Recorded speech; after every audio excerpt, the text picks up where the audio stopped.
What's going on, everyone? Welcome back. Today, we're coming at you with our first 2024 NFL mock draft of the season. We're right on the precipice of NFL free agency. The combine has just concluded, so this is going to be the perfect time to take a look at all of this. Now, obviously, things will change as we get closer to the actual draft, as free agency goes on. So no worries, we're going to have future iterations of this exercise, ones that will also include trades, because in this first version, we're going to take it easy, no trades quite yet. But other than that, sit back, relax, enjoy. If you do, hit that like button, subscribe, give us a follow on Twitter at alldaypigskin to continue interacting with us there. Let us hear in the comment section, do you agree, disagree with these picks, and why? Also, who do you want your favorite team to select? But other than that, let's get right into it. And without further ado, the first overall pick, Chicago Bears, thanks, I might add, to the Carolina Panthers, and what'll probably go down as one of the worst trades in NFL history, unfortunately, for all those Panthers fans out there, including myself. This is going to be Caleb Williams. It's cut and dry. It's easy. Sorry for all those Justin Fields stands out there, but the simple truth is Caleb Williams is a generational talent. If he had come out last year, he would have been the no-brainer 101.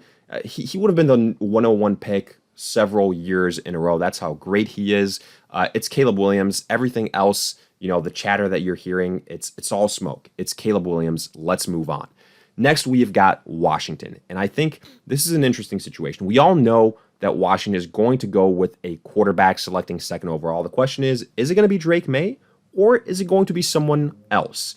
And in my opinion, I do think it's going to be Jaden Daniels. I just think he has the much higher upside than that of Drake May.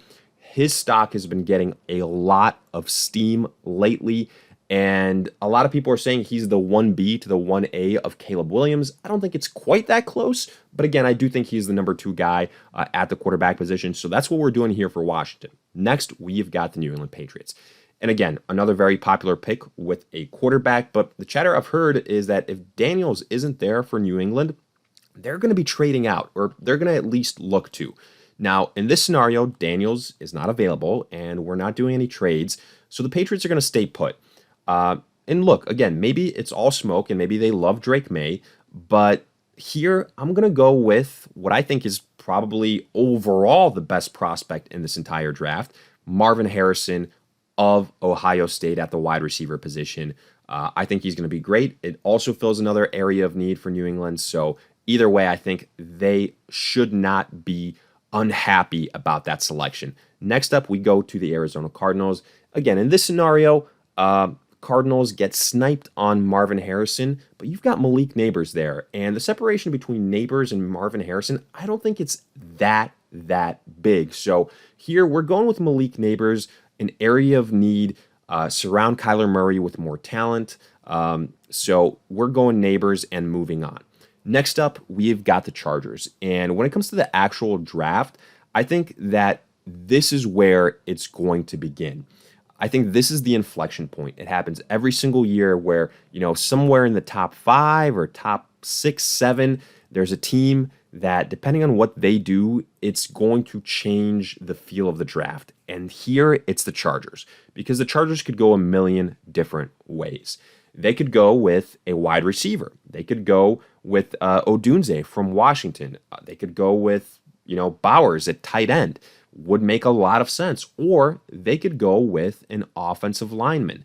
And I think that also would make a lot of sense. Them trading down would also make a lot of sense. To me, I think it's going to come down to probably an offensive lineman and or a wide receiver, depending on what they do in free agency. Mike Williams has been mentioned as a cap casualty. But here, look, I think that you go with Joe Alt at the offensive line position.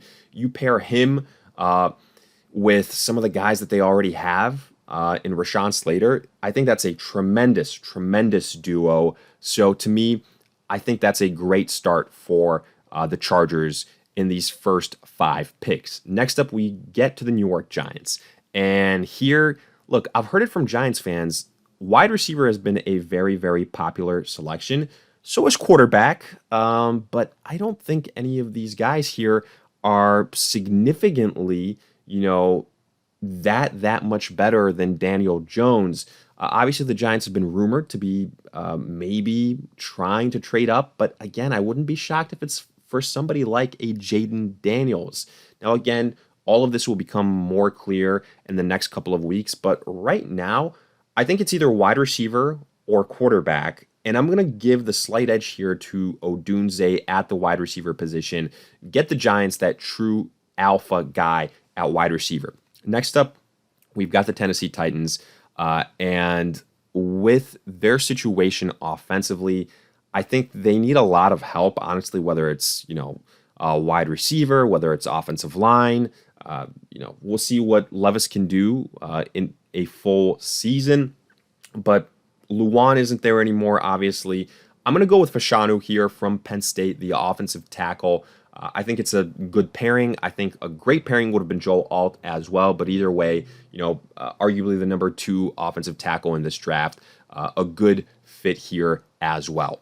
Next up, we go to the Atlanta Falcons. And look, the Falcons have been another team that people are saying, look out for them. They're trying to get either A, Kirk Cousins, B, Justin Fields, or trade up in the draft to get somebody like a McCarthy or a Drake May in this situation who is still available. Now, because this is before free agency and Kirk Cousins and Justin Fields still haven't moved anywhere, we're going to go with the quarterback for the Falcons here.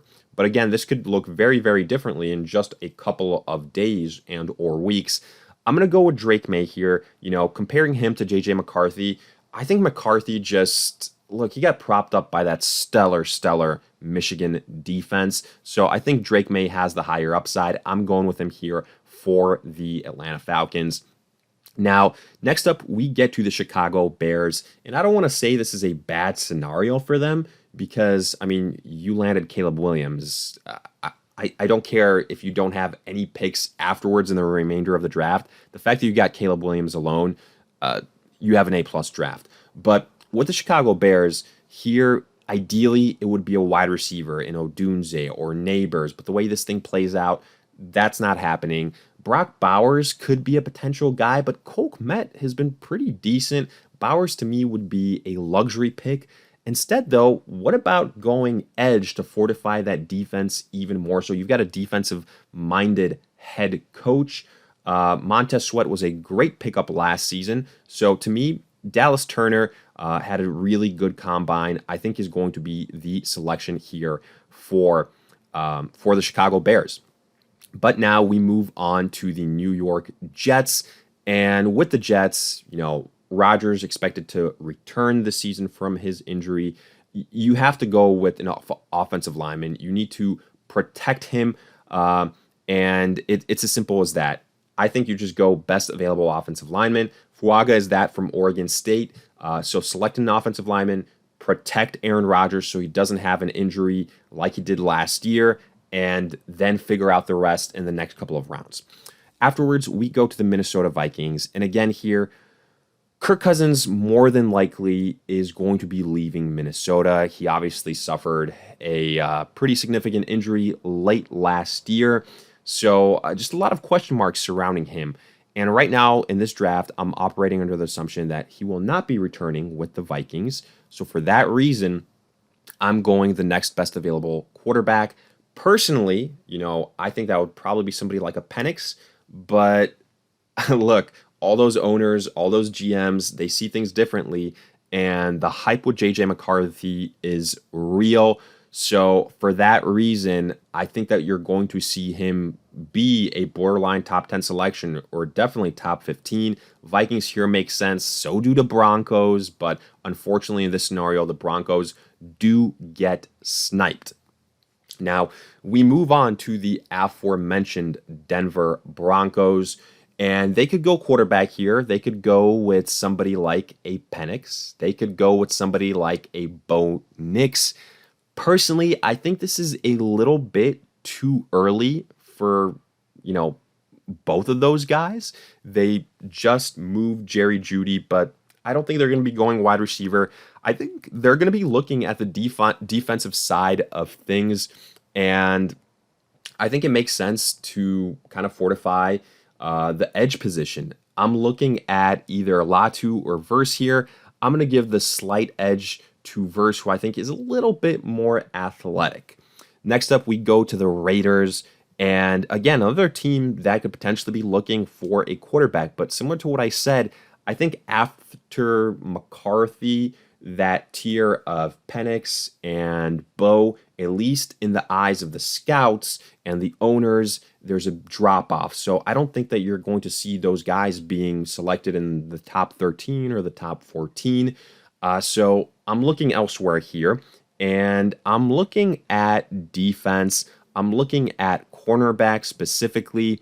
Terrion Arnold, to me, he's in the conversation for the top overall cornerback, Alabama product as well. I'm going to give him the edge here at that position. Next up, we go to the New Orleans Saints. And I think that, look, maybe a lot of people might be unhappy with what happened in the Derek Carr situation and how much money they paid him. But you're probably going to be rolling him out again this year. And you're going to be losing some guys on the offensive line. Some of the investments you've made via the draft haven't necessarily panned out. So at that position, I think you go with J.C. Latham here, or again, another one of the top offensive linemen. In this scenario, I'm going with Latham. Now, next up, we get to the Indianapolis Colts. And again, I think the Colts are another really interesting team. They could go a number of different ways. You've got Pittman, you've got Josh Downs. So, I don't think wide receiver is as big of a need as some people might be saying.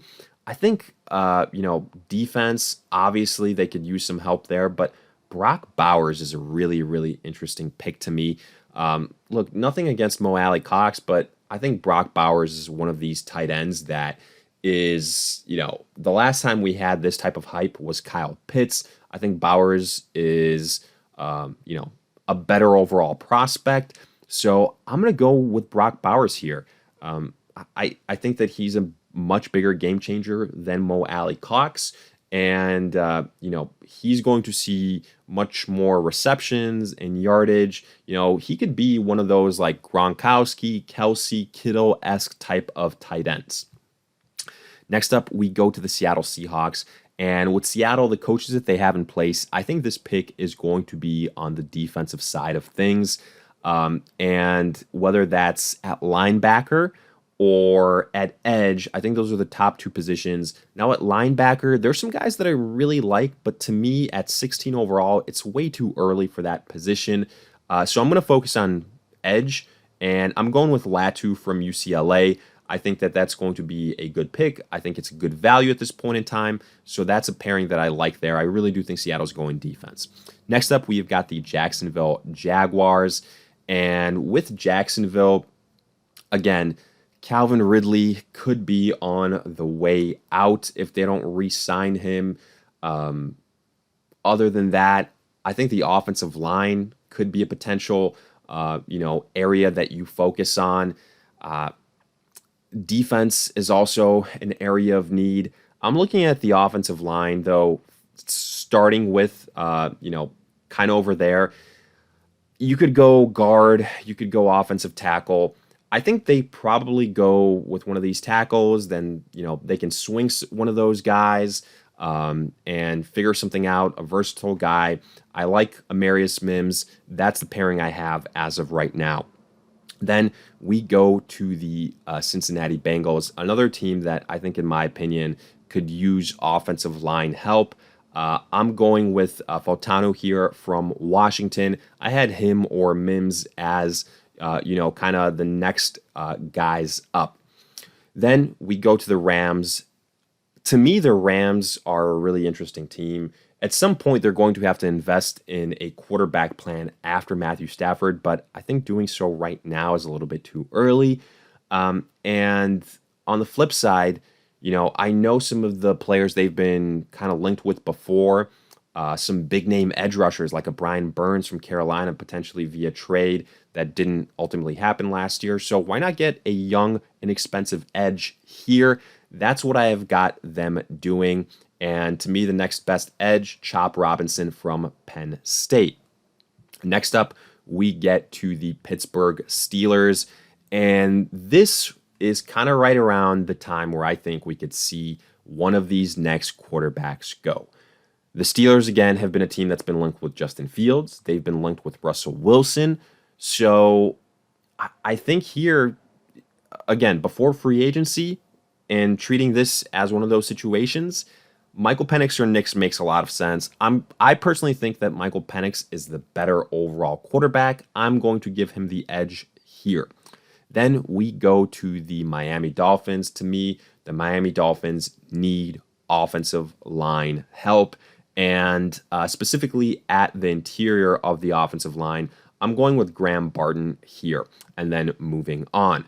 Next, we go to the Philadelphia Eagles. The Eagles, obviously, you have Jason Kelce retiring, but, is it too early for a center? You've already got some guys there that could potentially step up, so I'm not too worried about that. Instead, I'm looking at the secondary. I'm looking at how much Bradbury struggled. I'm looking at the age of Slay. So, to me, I think that this is going to be the position that they target. And again, with these cornerbacks, whether you like Kool-Aid, whether you like Nate Wiggins, Mitchell, I think that Wiggins is kind of that next guy. But again, with this first three kind of cornerbacks, I think we're still at the point in time where nobody will blame you too much depending on how you want to rank them. Next up, we've got the Houston Texans, who, man, they hit it out of the park last year with their draft and C.J. Stroud. And the belief is, you're going to surround C.J. Stroud, continue to surround him with talent. You did a good job identifying Tank Dell. You've got Nico Collins, who developed nicely. But, outside of those two guys, I think you can look for another wide receiver. Brian Thomas makes a lot of sense. I think he's going to be a guy that could potentially go earlier than this, but in this scenario, he's available. I'm going with him to really give the Texans one of the better trio of wide receivers in the NFL. Then we go to the Dallas Cowboys, and the Cowboys, all of a sudden, some offensive line departures, age. I think that the offensive line is going to be the area of focus here. I'm looking at Tyler Guyton potentially. Some of these guys, Jordan Morgan, I think potentially could be a better fit. Right tackle versus left tackle. So I'm gonna go with that selection at this point in time. Next, we go to the Green Bay Packers, and the Packers, I think they're gonna do one of two things. They're either gonna go offensive lineman, potentially getting ready for a departure of Bakhtiari, or they're going to go defense. It's typically what they do if you kind of look at their trends at the first rounds of drafts. I think there's been a run on offensive linemen, so to me, I think there's some good value on defense at this point in time. And I'm looking at somebody like Mitchell at the cornerback position. I'm looking at Kool-Aid McKinstry as well. I think Kool-Aid's probably, I have him a little bit higher. So I'm going to be selecting him here at this point in time. Then we go to the Tampa Bay Buccaneers. In my opinion, they need to fortify the interior of that offensive line. So Jackson Powers-Johnson is somebody that makes sense. I'm operating under the assumption that Baker Mayfield will be returning to Tampa Bay. I think if he wasn't, maybe Mike Evans returning there wouldn't have been as quick as it was. So I'm going interior offensive line here to protect Baker Mayfield. And then you obviously do need some help on that defensive line, but I think you can find it in the later rounds. Next up, we have got the Arizona Cardinals once again. And here, I think after having added a wide receiver, you go with either an offensive lineman or a defensive lineman. I think some of the defensive linemen, especially at defensive tackle, are a good value at this point in time. I'm looking at Byron Murphy. I have him ranked a little bit higher, so I'm slotting him here to the Arizona Cardinals. Next up, we go to the Buffalo Bills, and the Bills are, again, one of those teams that could just do a million different things. To me, I think that it's going to be maybe wide receiver. Gabe Davis could be on the way out. Um, but honestly, with what they did, the amount of guys that they cut from offensive line to secondary guys, this really could be absolutely any selection. So the way I have this going right now is I think that they go with a wide receiver. Keon Coleman, Adonai Mitchell, I think both those guys, similar, bigger type of wide receivers. I'm going to go with Coleman here in particular. Next up, we've got the Detroit Lions. Offensively, they're in a good spot. Defensively, they could use some help. And whether that's edge, whether that's cornerback, whether that's defensive line, one of those interior guys, I'm going with the defensive line. John Newton from Illinois at defensive tackle here. I like that fit. Next up, the Baltimore Ravens. Look, with the Ravens, sure, looking at some of these team needs, running back is a team need, but I just don't think there's a top running back here that warrants a first-round selection. I would argue that there never is. But look, outside of Zay Flowers, who do you have at wide receiver that you can trust? And I don't think it's a long list. So I think looking at somebody like if Keon Coleman was there, but Adonai Mitchell does make sense to me as well. Getting a bigger wide receiver to help Lamar Jackson, if he's having some accuracy issues, makes sense. Zay Flowers is a smaller type of guy. Get a red zone threat. Mitchell is the pairing I have. And then we've got two more selections. We've got the San Francisco 49ers next up. And I think that they could be a fit for one of these next best available offensive linemen. I've got Tyler Guyton still on the board. They could use, again, they're a team that builds defensively, and then that allows Brock Purdy to do his thing, kind of manage the game and step up when he needs to. So I do think they'll address defense, but here I think you're going to go with Guyton to continue to give help, assistance to Brock Purdy. And then finally, we've got the Kansas City Chiefs. And look, Super Bowl champs yet again. To me, I think this pick is screaming wide receiver. And Xavier Worthy, with what he just did in the combine, with that 40-yard dash that he just ran, has been a popular, kind of pairing with the Chiefs. I mean, he was a popular pairing with them prior to the combine. I think now even more so. We'll even see if he's still available at 32 a couple weeks from now. That'll be interesting in and of itself. But give, a guy reliable burner for Patrick Mahomes that can stretch the field and actually catch the football. I think Xavier Worthy makes sense here. But look, with that, we wrap up this 2024 NFL mock draft. If you guys enjoyed, hit that like button, subscribe, give us a follow on Twitter at alldaypigskin to continue interacting with us there. Let us hear in the comment section, did you agree, disagree with these picks? Who do you want your favorite team to select and why? But in the meantime, we'll see you guys in future videos.